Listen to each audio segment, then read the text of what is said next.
මම ඔයාලගේ ව්‍යාකරණ ටියුට් එකේ පිටිපස්සේ දාලා තියෙනවා. මේක ඇත්තටම ළමයි කවියක්.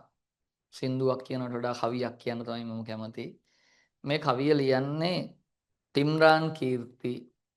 අපි ආදරයට යට ටිමා කියලා කියනවා. කවි පොතේ නම තමයි මේ තමයි ඒ කවි පොත. පෙම්බරියගෙන් වෙන්වුණු ලූලෙක් හැරෙයි ඇලකට. පොඩි වෙනස් නමක්. පෙම්බරියගෙන් වෙන්වුණු ලූලෙක් හැරෙයි ඇලකට. මේකේ ලස්සන කවි ගොඩක් තියෙනවා. මේ කවි පොතේ එන එක කවියක් තමයි ওই ප්‍රසිද්ධ ගීතයක් විදිහට එළියට ඇවිත් තියෙනවා. සාදර බණ්ඩාර එක ගායනා කළේ YouTube එකේ මම හිතන්නේ 1 මිලියන් විතර views තියෙනවා. පොඩ්ඩියේ කියලා. පොඩ්ඩියේ අම්මා අම්මා මයි තාම වැරදුනේ අපි නිසයි ඈ වැරදිද කොම බක්මහේ කොවුල් බිත්තර බිජුවට පුපුරන දාක නංගී අම්මගෙන් ඉල්ලන වදගේම අපි මේක ඕනනම් පස්සේ ඉස්සරහ දවසක කතා කරමු. මං අද ටොපික් එක එක නෙමෙයි හින්දා. ඉතින් මේකත් ගීතයක් බවට පත් වෙලා මේ ඊටාම ටිමා ගොඩක් ප්‍රසිද්ධියට පත් වෙච්ච කවියක් මේක. අපේ අම්මා හැරසේරම බුදු වේවා කියලා තමයි මේක මාතෘකා කරලා තියෙන්නේ. හරිද? ඊට පස්සේ මේ කවි පොතේම එන තව කවියක් විදිහට තමයි මම ගන්නෙ නිල් මැණික. චුට්ටස් මේ දෙන්න මෙහෙට. මේකේ තියෙන්නේ දැන් ඔයාලගේ දාපු එකේ දාලා නැහැ. මේ කවියේ නිමිත්ත තියෙනවා. තරුණ මෙනවියක් පැහැර ගැනීමට තැත් කළ පිරිසකට ගම්වාසීන් හා සරසවිසුන් එක්ව පහර දී පොලිසියට බාර දෙයි. පසු කලෙක අදාළ පැහැර ගැනීමට සම්බන්ධ තරුණයෙකු විසින් කළ හෙළිදරව්වයි මේ. කවියේ නිමිත්ත. දැන් බලන්න කවියේ යන විදිහ ඔයා ගාව ටියුට් එකේ තියෙනවා මේක. හරි?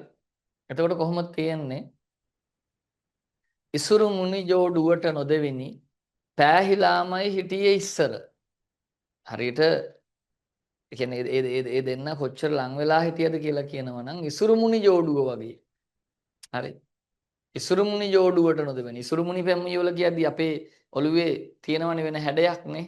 අපි දන්නවනේ ඉසුරු මුනි කිව්වහම. එච්චර පෑහිලා එච්චර ලං වෙලා හිටියේ. මේක විශේෂයෙන් කියන්න ඕන ටිමාගේ භාෂාව. එයා හරි මේ අත්දැකීමට ගැලපෙන භාෂාවක් පාවිච්චි කරන්නේ. කොල්ලා සමනලයෙක් වගේ හැදුවා තරමක් මනෝ මන්දිර. මගේ අත්දැකීමෙන් මම දන්නවා දැන් මේ දවස්වල සමනල් වචන එහෙම පාවිච්චි කරන්න ටිකක් අමාරුයි. හෝල් ක්ලාස් වල එහෙම ඇහුණු ගමන් කට්ටිය hina වෙනවා. කාලයත් එක්ක භාෂාවේ වචන වලට වෙන අර්ථ හැදෙනවා. සමනල කියලා ඉස්සර සමනලයෙක් වගේ කියලා කියන්නේ සමනලයව ගන්නේ අහිංසක ක්‍රමයට. කවුරු මාර අහිංසකයි සමනලයෙක් වගේ. අද සමනල කිව්ව ගමන් පොඩි වෙන එකක් හැදෙනවා අර්ථයක්. භාෂාවේ අර්ථ වෙනස් වෙලා කාලයත් එක්ක. එතකොට කොල්ලා සමනලයෙක් වගේ කියන්නේ අහිංසකයි හැදුවා තරමක් මනෝ මන්දිරය එන්න මනෝ මන්දිර හදලා මාලිගා හදලා. බුර බුරා ඇවිලිලා යද්දී මතකයේ දොන්දමක ගින්දර කවුරුත් නෙමෙයි පිච්චුනේ අපිමයි එකට වැටිලා හිටිය ගන්දොර. ඔයාගේ අතේ තියෙන්නේ සින්දුවක් බවට පත් කරපු එක හින්දා වචන පොඩි පොඩි එහෙම කරලා තැන් තියෙන්න පුළුවන්. දැන් බුර බුරා ඇවිලිලා යද්දී බුරබුරා ඇවිලිලා යද්දී මතකයේ දොන්දමක ගින්දර. මේ මතකයන් ඇවිලෙන්න ගත්තහම පිච්චුනේ කවුරුවත් නෙමෙයි අපිමයි එකට වැටිලා හිටිය ගන්දොර.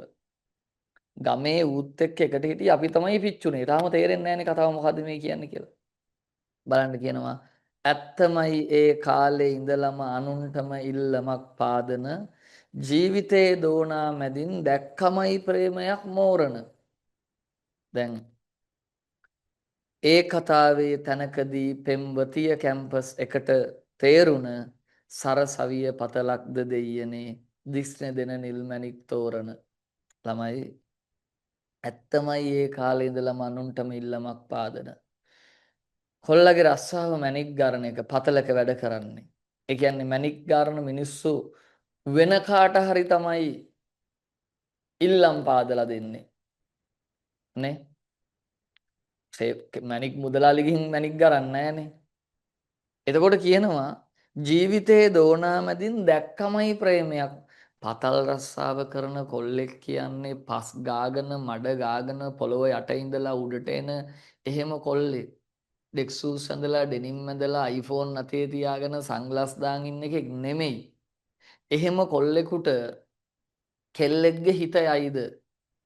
කෙල්ලෙක් එහෙම කොල්ලෙකුට කැමති වෙයිද? කියනවා ජීවිතේ දෝනා මැදින් දැක්කමයි ප්‍රේමයක් මෝරන. දැකලම නෑ මෙහෙම තැනක ප්‍රේමයක් මෝරනවා.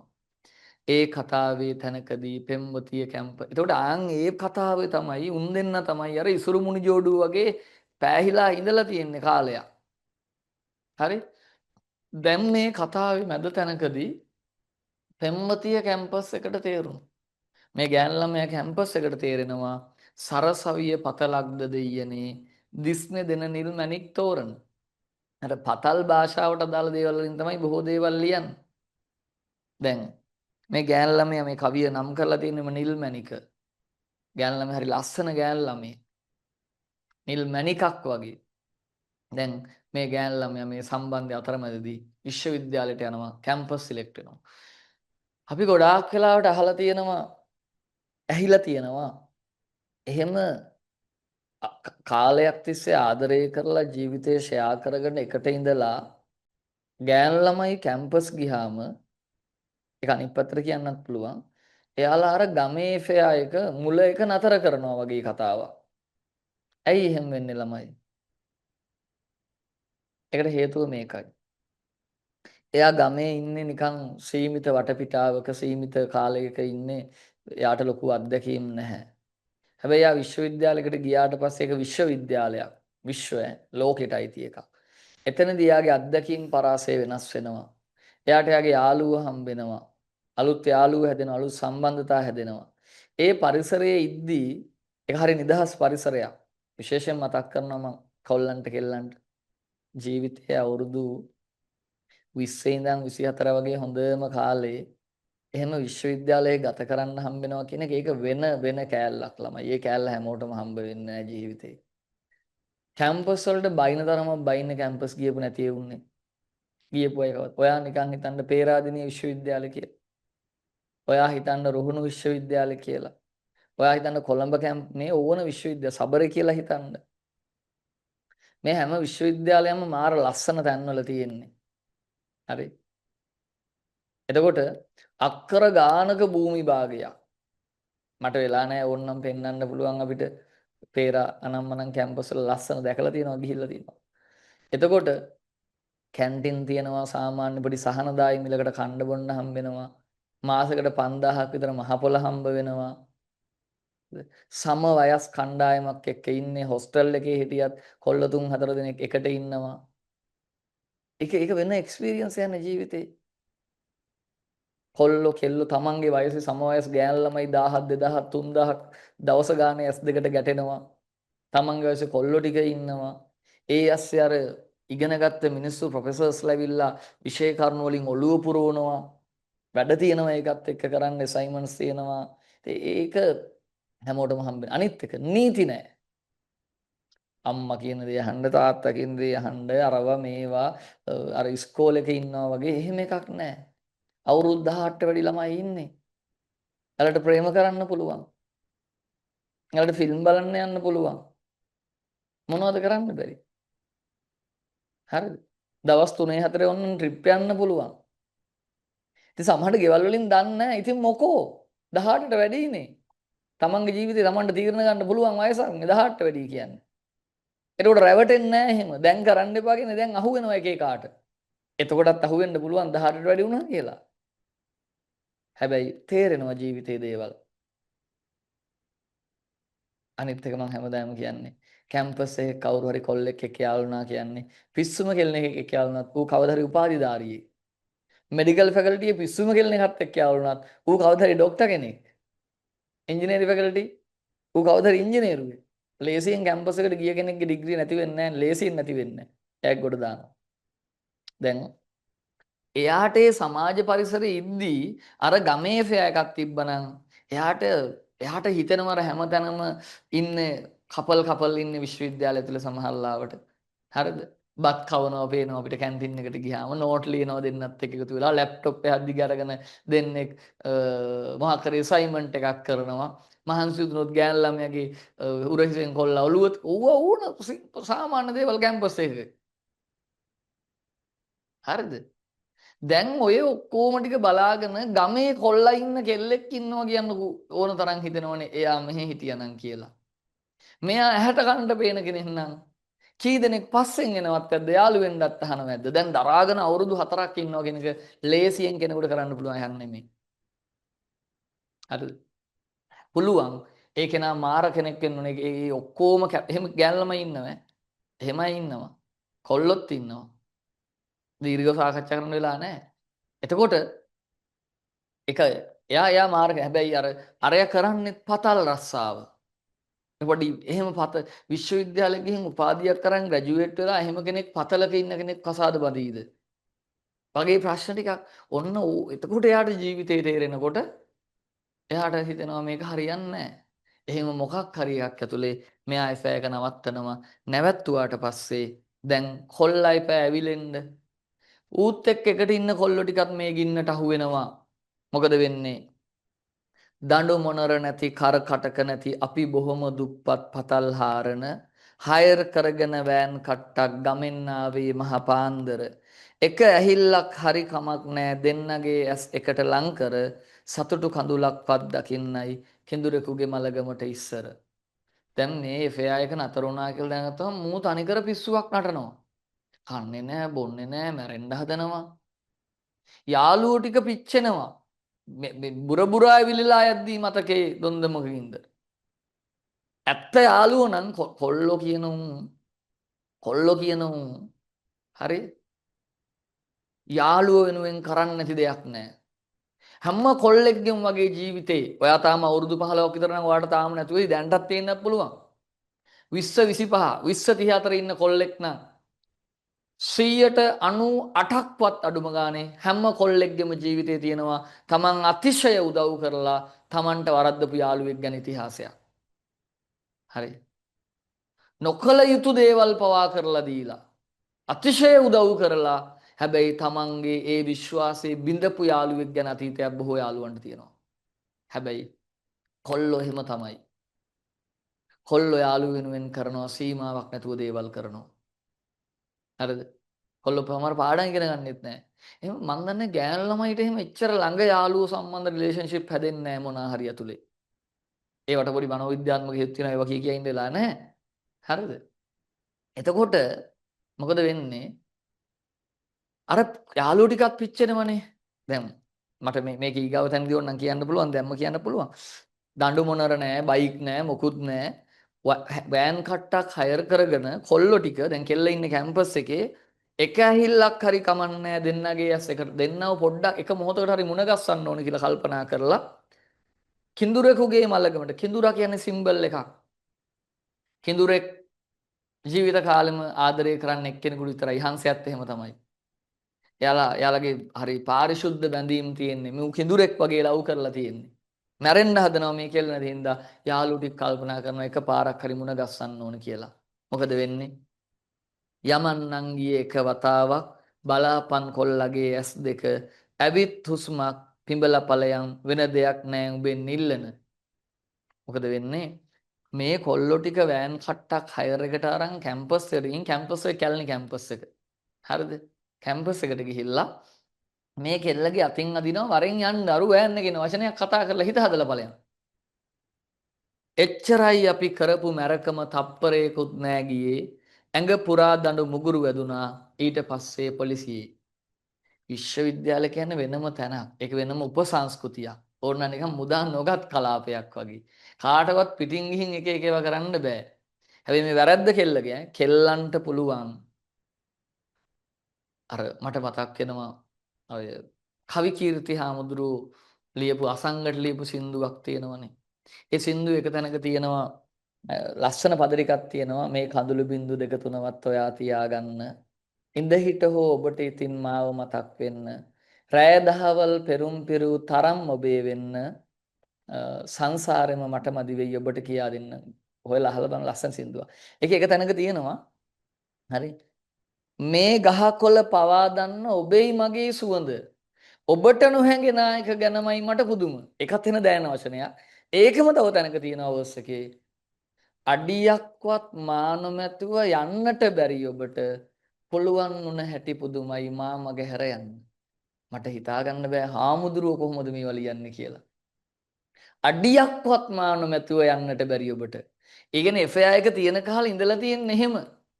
අඩියක්වත් එයා නැතුව ගිහින්නේ නැහැ. කොහේ යන්න ගියත් කතා කරනවා. හැබැයි එහෙම කෙනාම තමයි දාලා යන්නේ. අඩියක්වත් මානු මැතුව යන්නට බැරි ඔබට පුළුවන් වුණ හැටි පුදුමයි මාමගේ හැර යන්න. දැන් එහෙම ආදරය කරලා අඩියක්වත් එයා නැතුව කොහෙවත් යන්න නැතුව හිටපු කෙනා හැබැයි වෙනස් වුණාට පස්සේ නිකන් මැරිලා ඉපදුනා වගේ ඉන්න පුළුවන් කෙල්ලන්ට. මැරලා ඉපදුනා වගේ අතීතය අමතක කරලා ඉන්නවා. කොල්ලන්ට රිකවර් වෙන්න හෙන කාලයක් යනවා. කෙල්ලෝ එතෙන්ට කාව හරි රීප්ලේස් කරගෙන උන්ගේ ලෝකේ ඉන්නවා. අර අතීතයේ ඔක්කොම නිකන් ඩිලීට් කරලා වගේ අලුත් ජීවිත පටන් ගන්නවා. දැන් මොකද වෙන්නේ? මෙයාට තිබුණනේ අඩුම ගානේ මේ අපේ ගමේ අයියලා මම දන්නවා මොන නෑ අතින් අල්ලලා එන්න කිව්වම බෑ කියනවා එක්කෝ කෑ ගහනවා කැම්පස් එකේ අර උඩ සෙට් එකක් ඇවිල්ලා කියන්නේ යාළුවෝ ඇවිල්ලා මුන් සෙට් එකටම ගහනවා ගහලා කිරිබත් කර පොලිසියට බාර දෙනවා හරිද දැන් එච්චරයි අපි කරපු මරකම තප්පරයකුත් නෑ ගියේ ඇඟ පුරා දඬු මුගුරු වැදුනා ඊට පස්සේ පොලිසියේ දවස් ගාණක් නිල් මැණික ගැන කොල්ලා හීනෙන් අහලා තිබුණා හීනකින් හීනකට යාවෙන නින්දකත් මහ බරක් තිබුණා. මට මෙතන චූටි දෙයක් මතක් වෙනවා. ඔය යාළුවෝ වෙනුවෙන් කරන කැපකිරීම සහ සමහර දේවල්. අපේ දැනුත් කොල්ලෝ 5 දෙනෙක් විතර අපිත් එක්ක වැඩ කරනවා. දැන් කැමරාව ඉන්නේ තරණ මෙතන. එක කාලෙක මාගේ වැඩ කරපු ළමයෙක් හරිද පස්සේ ඔය අපි නිකන් යාළුවෝ වගේ වෙනවනේ. එයාට තිබුණා FI එකක් ගෑන ළමයෙක් එක්ක. හරි. දෙන්නම එකතු වෙලා ජපන් යන්න ජපන් ක්ලාස් ගියා. හරි.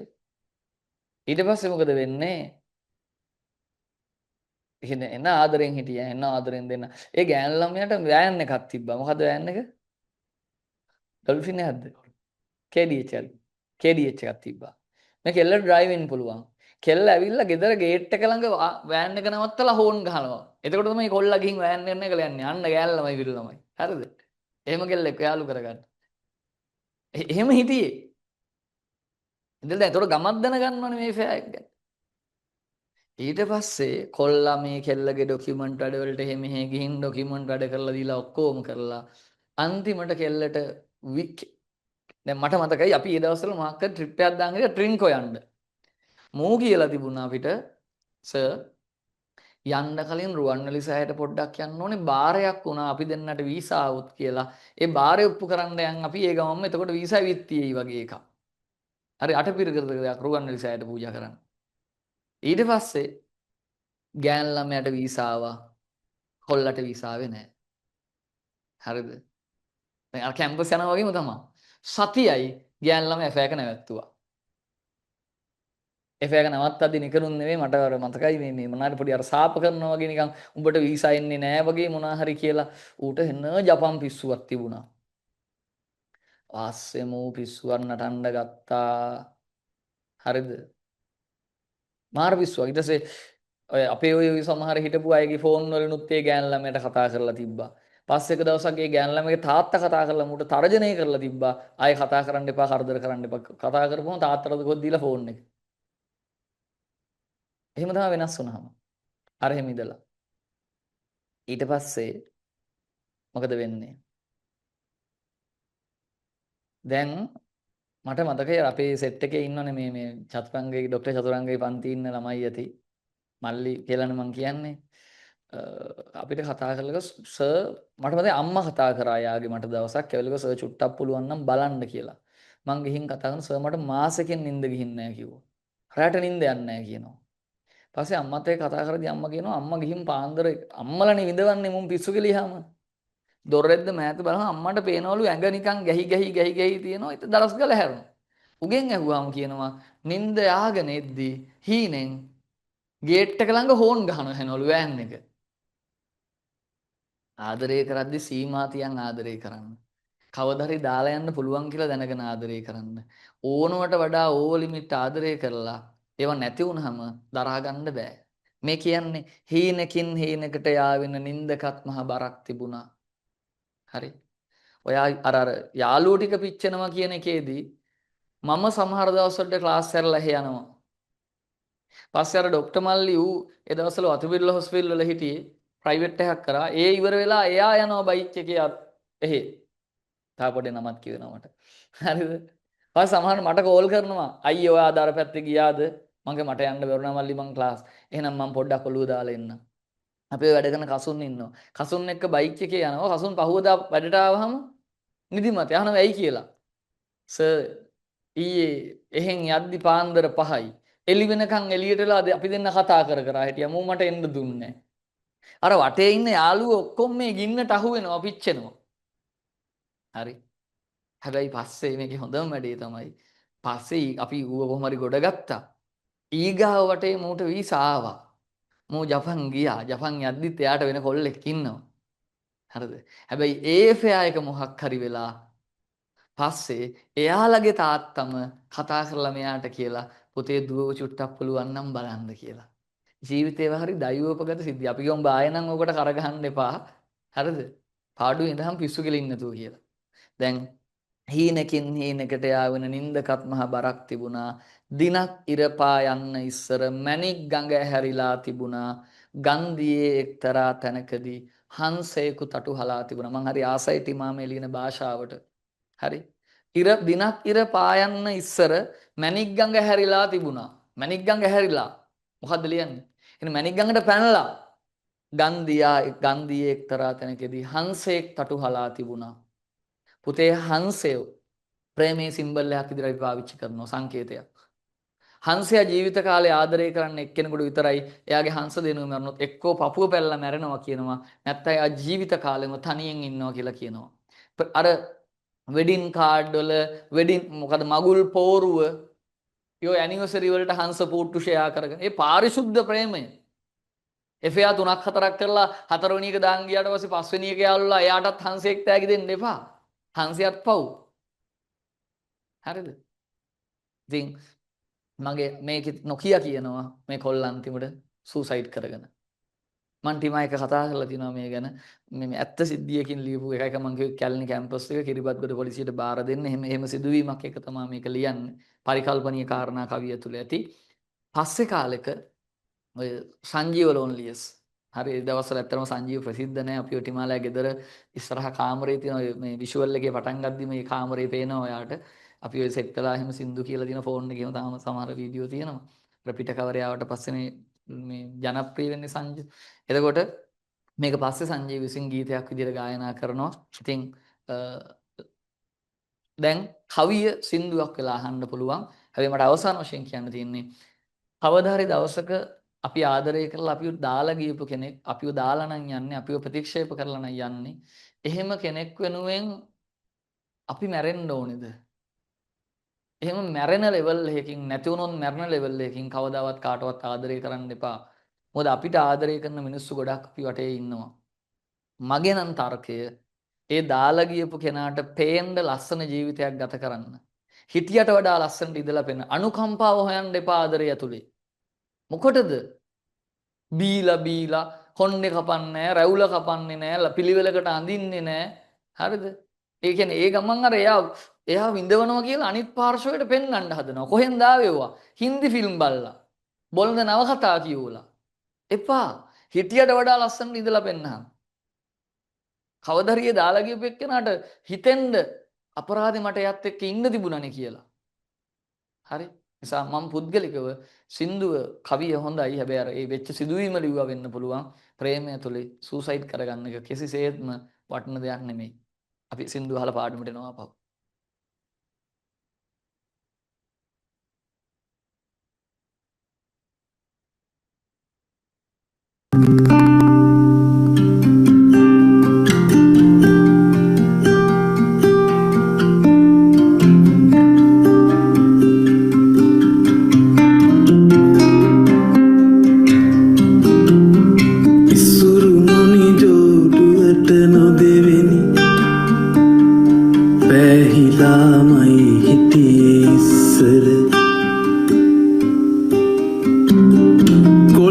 සමනලයෙක් වගේ ඇතු අතරමක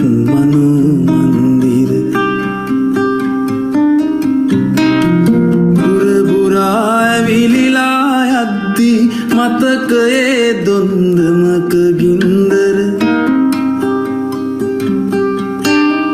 පිච්චුනේ අපිමයි එකට වැටිලා හිටිය ගන්දුර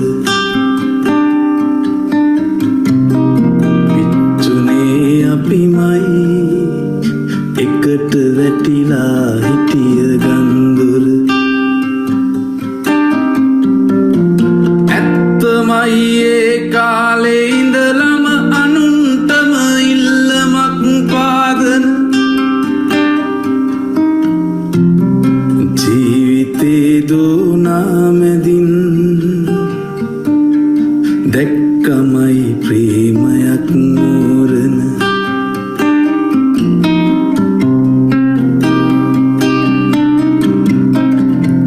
ඒ කතාවේ තැනකදී පෙම්වතිය කැම්පස් එකට තේරුණ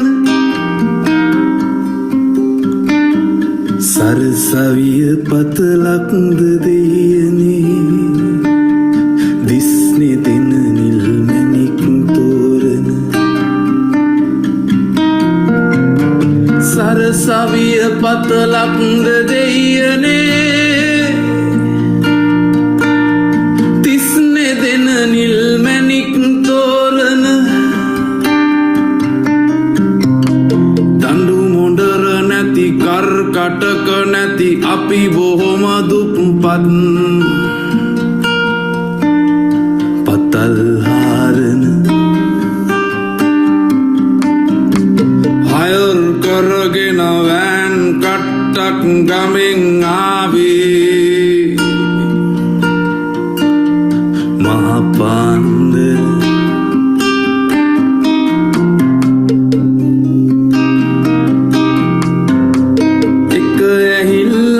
හරි කමක් නෑ දෙන්නගේ එකට ලංකර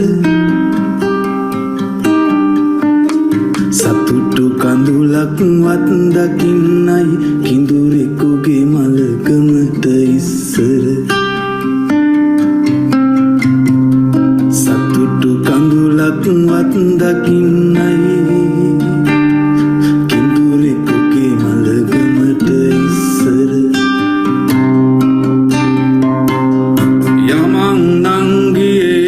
වතාවක් බලාපන් කොල්ලගේ ඇස් දෙක ඇවිත් හුස්මක් පිඹලා පලයන් වෙන දෙයක් නෑ උඹෙන් ඉල්ලන එච්චරයි අපි කරපු මැරකම තප්පරේකුත් නෑගියේ පුරා දඬු මුගුරු වැදුනා ඊට පස්සේ පොලිසියේ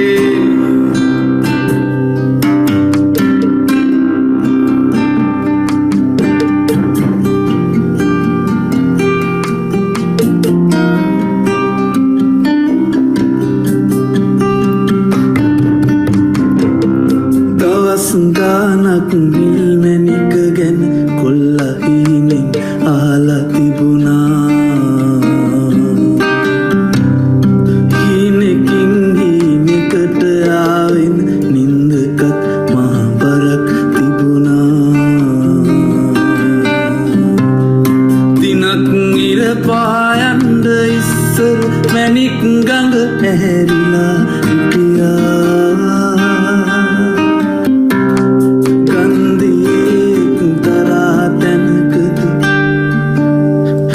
හංසයෙකු තටු හලා තිබුණා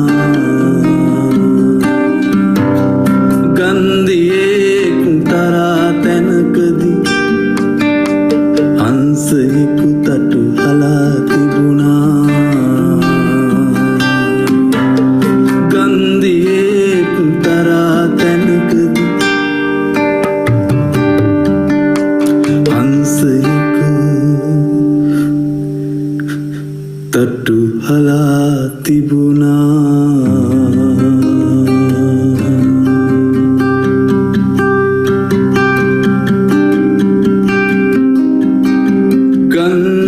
ගන්ධියෙක් තරා තැනකදී හංසයෙකු තටු හලා තිබුණා